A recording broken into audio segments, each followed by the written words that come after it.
Bom, pessoal, vamos agora falar um pouquinho sobre as triggers no PostgreSQL, tá? Então, até agora a gente aprendeu a criar as functions, né? E aí a gente aprendeu a criar essas funções, tá? E agora a gente vai aprender a criar as functions procedures, tá? Que são as storage procedures em outros sistemas de servidor banco de dados.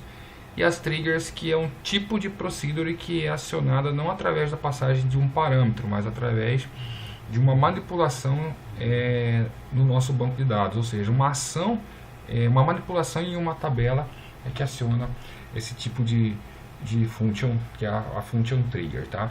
Então, primeiramente, o que são triggers? Triggers ou gatilhos, tá? Justamente gatilhos porque eles são disparados de uma forma automática, tá? Então, toda vez que há uma manipulação de dados numa tabela do meu banco de dados e existe uma trigger vinculada àquela tabela, e essa trigger foi definida para ser acionada por aquela manipulação, por aquele tipo de manipulação de dados, essa trigger ela irá chamar então essa function trigger, né, ou essa procedure, né, que será executada. Então, trigger é um procedimento armazenado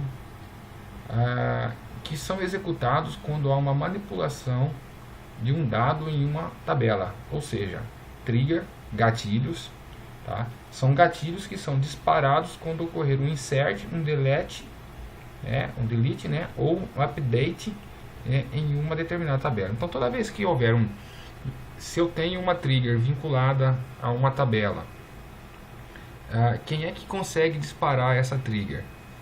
Essa trigger vai ser disparada se na trigger o gatilho dela, a ação dela, for em função de um insert, de um delete ou de um update, tá? Vamos imaginar que eu tenho uma trigger X qualquer, em que quem vai disparar essa trigger é um insert na tabela X, tá? Então, se eu der um insert na tabela X, essa trigger ela vai executar essa trigger, e essa trigger ela vai chamar uma function trigger. E o que contém essa function trigger? Essa function trigger irá conter uma estrutura, né, de um procedimento, irá executar alguma função, tá? Que a gente já viu anteriormente em funções, tá? Bom, quais são as características de uma trigger, tá?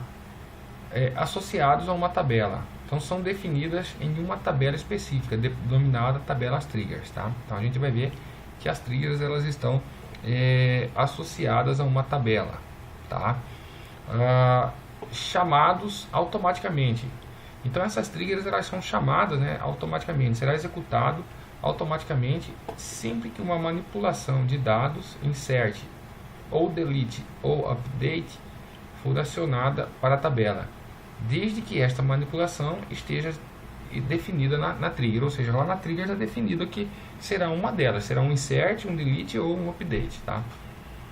Não podem ser chamadas diretamente, diferente das functions em que eu chamo diretamente a function através do nome select function, o nome da function, como a gente viu na unidade anterior, passando ou não parâmetro.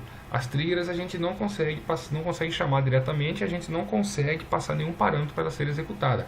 Eu só consigo então executar uma trigger se eu fizer uma manipulação de dados na tabela a qual ela está vinculada, desde que essa manipulação de dados esteja definida na trigger, tá? Quando é que eu vou usar uma trigger? Tá? Quando eu quiser impor uma integridade de dados mais complexa do que uma restrição, tá? Eu defino uma trigger. Definir mensagens de erros personalizadas, tá? Manter dados desnormalizados. Na disciplina de fundamento do banco de dados, vocês viram o que é normalização de banco de dados.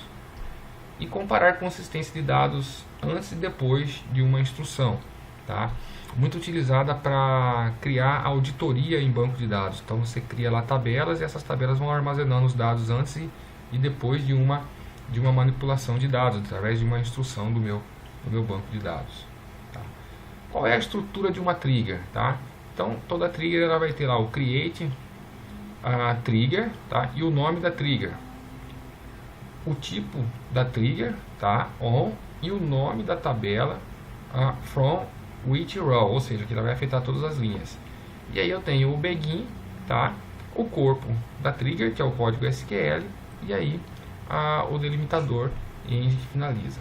Como é que funciona isso? Ó, create trigger, nome da trigger, define o nome da trigger que será criada. Tipo da trigger, on nome data, on nome da tabela, from which row. Então, ó, tipo da trigger define quando a trigger será acionada, poderá ser after ou before, né? After para depois e before para antes, né?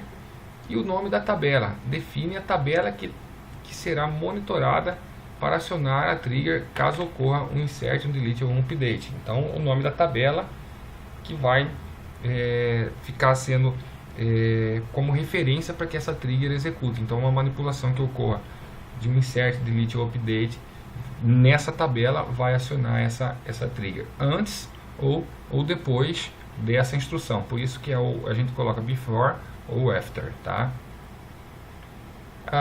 Begin determina o início do código da trigger, o end determina, perdão, tá? Início aqui, mas é o fim do código da trigger, tá? E aqui eu tenho o corpo da trigger, código que será executado quando a trigger for executada, tá? Então assim eu defino a minha trigger.